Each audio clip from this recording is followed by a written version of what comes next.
Hello everybody and welcome to Coffer. I am your host Dutz on a day when Liverpool would dismantle, destroy, take apart a very pathetic looking Mikel Arteta's Arsenal team. Great day to be a Red, great way to wear the green and black of the mighty Red. So let's discuss the game. First off, Liverpool passed and moved the ball pretty well. I felt like we got into a little bit of a battle with Arsenal in relation to possession. In the first 25-30 minutes, it felt like we were kind of backwards and forth across the field. But then right before half-time, I would say Liverpool really came into their own. Our midfield of Fabinho, of Thiago, and I think maybe a surprise in James Milner, was very combative. We were good on the ball, and we looked to launch counter-attacks. You know, the misfiring from three of Salah, Fabinho, and Sadio Mane. I think everybody was shocked that Diogo Jota did not start the game, but I think obviously he got kind of beat up on international duty with Portugal. So I think that was the reason behind it. And maybe Klopp was saving him for bigger fish that we maybe had to fry in relation to Real Madrid in the Champions League that is also on the horizon. So first off, I just thought it was a lot of missed opportunities from the mighty Reds. We created chances to score, and it was very similar to the beautiful, massive firework you buy on bonfire night, and then you pour a big bottle of water over it, and then you try and light it, and it doesn't do nothing. That's kind of the way we looked. We got the ball in the right places to score the goals, and then we just failed in those areas. And I was getting a little bit frustrated with that attack. And again, I thought that Jota might be the catalyst to really spear Liverpool on in the second half, and I was definitely proved right.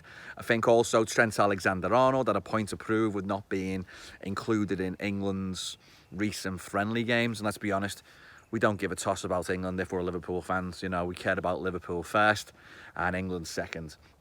So the fact that he wasn't in there probably did him the world of good. You know, he had a point to prove. He went out there and said, you know what, Southgate, I'll show you who's the best right back in the world. Don't be dropping me again. But like I said, I don't care if he doesn't play for England. As long as he's fit and healthy for Liverpool. So the rest probably did him good.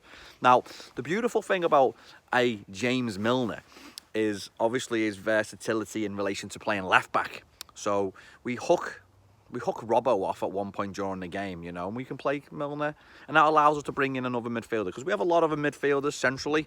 You know, we got the Wijnaldums, we got the Thiagos, we got the Joneses. I mean, the list goes on and on. You know, the Naby Keitas. We have an abundance, obviously. The Dutch, cool as Wijnaldum looks like he's getting off at the end of the season. You know, it hasn't been decided yet, but obviously now he's on a free contract, so he can leave, he can go on a free, he can sign a pre-contract now with anyone he wants. So he would also, you know, enter the field. But you just look for a moment of magic, a moment of inspiration. And again, Trent gets the ball on the right side, and he's got a wand, hasn't he? He's got a Beckham-like cross, and it's one of the first times that we'd seen it. Arsenal literally sat back and defended. Now, the funny thing is, Mikel Arteta, pre-game, makes a comment, and he says the handbrake's off. They've got 9 games to basically just go at teams.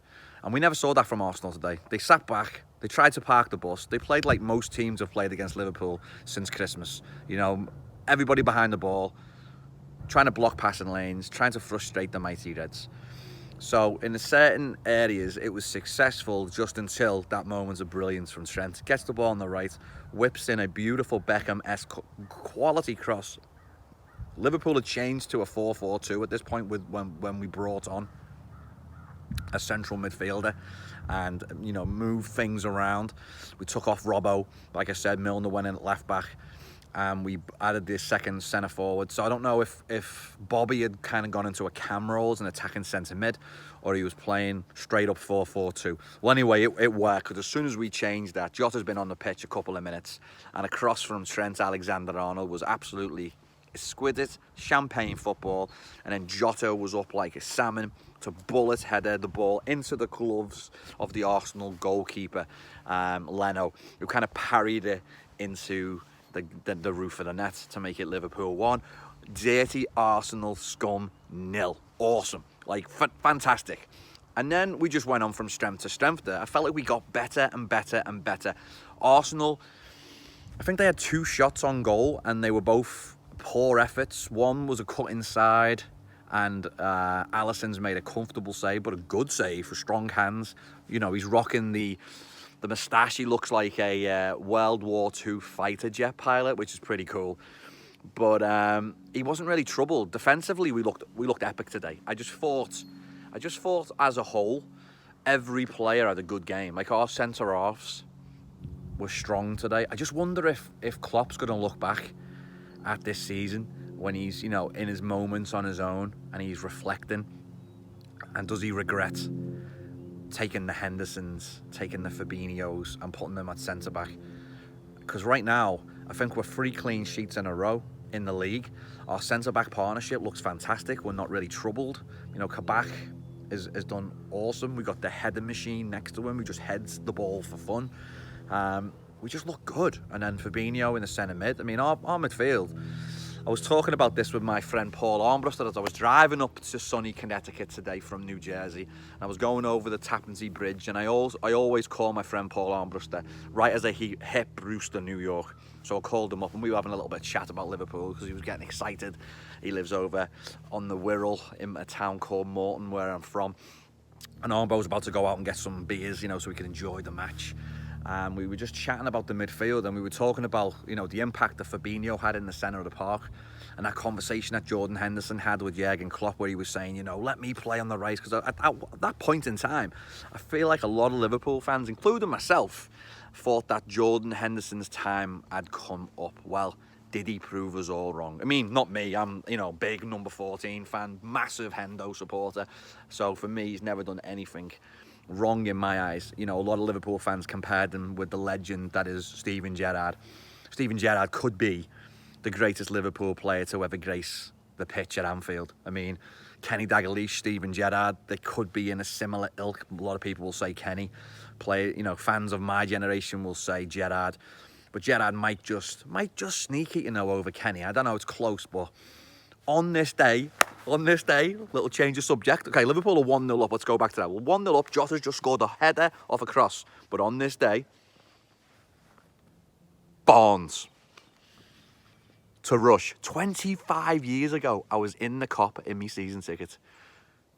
John Barnes. Still, John Barnes. Collymore closed it in!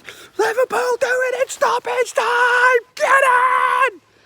By far, for me, the greatest moments in my supporting the mighty Reds. Never seen nothing like it. We've had, you know, games against Dortmund. We've had the game against Barcelona when we won the Champions League. We've had the Champions League final 2005. There's been FA Cup finals against Everton. There's been epic moments in the club's history, but for me, nothing was better than Barnes to Rush. John Barnes. Still John Barnes. Collymore close it in! 25 years, dude. Glasses flew off my head. Soda, I had a big soda, went flying over everybody. You're hugging everybody around you. You're diving on people. The Cop was insane. It was 2 of the best teams.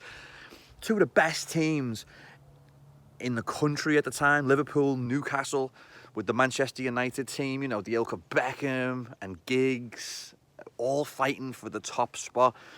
And it was a goal here, goal there, end-to-end game. Fowler, Rush, Collymore, Barnes, the team that we had on that day. You've got legends with up-and-coming youngsters that were insane. McManaman, Redknapp. I mean, the list goes on and on for the level of players that were in that game. Faustino, Esbria, Les Ferdinand. Oh my God, Robert Lee. Just legends of the game for both clubs, and they were all on the pitch at the same time. And they put, for me, the greatest performance I've ever seen in a field. I mean, it's timeless. It's on a crappy Anfield pitch. It's just absolutely insanity. So let's just go back into the game. So 25 years today, Liverpool against Newcastle, 4-3. Absolutely epic game. All right, so what we're talking about now is going back to the match today against Arsenal. Liverpool, we get the second goal. It's absolutely superb. Brilliant play. Salah gets in and just does an unbelievable little nutmeg on the goalkeeper. and we get the next goal. So we're Liverpool 2. We are dirty, horrible Arsenal 0. And then we get the third goal, and it's another Jota goal. It's a goal kick played out of the back. And then we just capitalise on it. All in all, absolutely phenomenal game. Like, phenomenal. Like, brilliant. We get the 3 goals. We should have had 6 on this day. 6 goals would have not flattered Liverpool for the way we played in the second half. Jota, the difference maker. Klopp gets a lot of credit. And we move on. I mean, the nutmeg for Salah's goal, brilliant. We attack really well down the right side today. All 3 goals come in those right areas. So the midfield looked great. Defensively looked great. Goalkeeper looked great. The attack looked great. Absolutely brilliant. All right, I'm very happy. 25 years, Liverpool, Newcastle, Collymore closing in. That's how we'll end the show. We won the game 3-0. Could have been 6-0. Again, this is Duts. Hope you've enjoyed the video. Ta-ra for now. Ta-ra. And you'll never walk alone. Take it, ta-ra.